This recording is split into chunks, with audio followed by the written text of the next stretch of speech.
Hi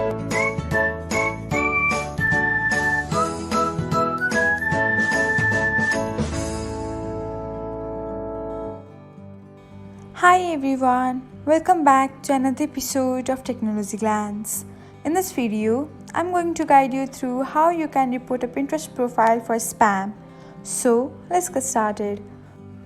Watch till the end and don't forget to subscribe to Technologyglance by hitting the subscribe button and press the bell icon so that you'll never miss another update. Without further ado, let's get started.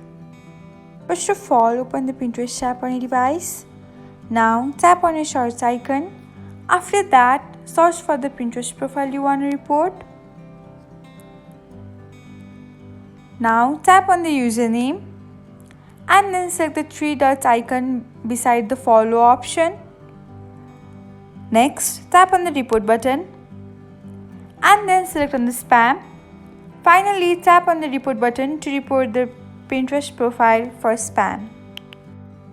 Thanks for watching. If you found this guide helpful, we will love it if you hit the thumbs up button below.